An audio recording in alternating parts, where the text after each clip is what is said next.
how do you actually read the book of Philippians the right way? Not the way most people hear it preached, not as a collection of inspirational verses, but the way Paul intended it to be understood. Most Christians approach Philippians as a personal encouragement letter about joy or individual spiritual growth. But when you read it that way, the letter never really makes sense, because Philippians is not written to isolated believers trying to improve their private lives. It is written to a church that exists for the advance of the gospel. And if you miss that in chapter 1, you will misunderstand the entire letter. Philippians chapter 1 is not a devotional reflection. It is a mission report written from prison. Paul is writing to a church that exists because of evangelism.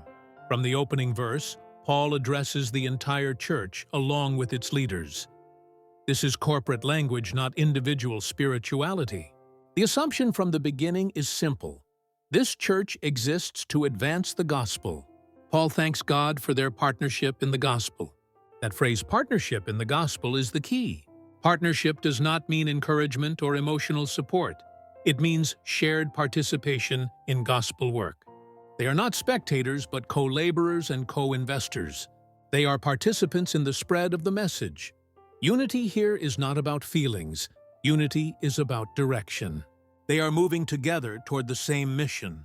Then Paul makes a statement that sets the trajectory for the entire letter.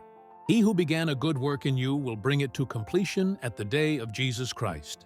That sentence is often heard as personal spiritual growth. But the word "you" is plural. Paul is not talking about individual progress. He is talking about the gospel work God began among them as a community. The good work is the mission itself. God started it, God sustains it, and God will finish it through the church. Paul then talks about his imprisonment. But notice how he interprets it. He does not describe it as a setback. He says what happened to him actually served to advance the gospel. Paul evaluates circumstances by gospel progress, not personal comfort. And he is teaching the church to do the same.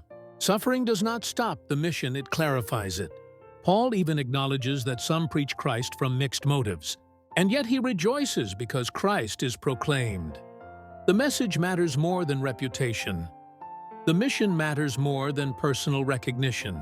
Then Paul reaches the turning point of the chapter. Conduct yourselves in a manner worthy of the gospel. This is public life language and citizenship language. Paul calls them to stand firm in one spirit, to strive together with one soul for the faith of the gospel. Unity is not optional. Disunity undermines witness, and unity protects evangelism. Paul closes the chapter by reminding them that suffering comes with gospel allegiance, not as punishment, but as confirmation. When you read Philippians chapter 1 this way, everything else locks into place.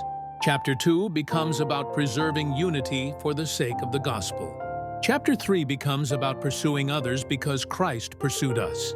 Chapter 4 becomes about sustained partnership until the end. Philippians is not about private spiritual growth. It is about gospel advance through a unified church. Philippians chapter 1 teaches us this. God starts the mission, God sustains the mission, and God finishes the mission through churches that stand together, strive together, and suffer together for the advance of the gospel.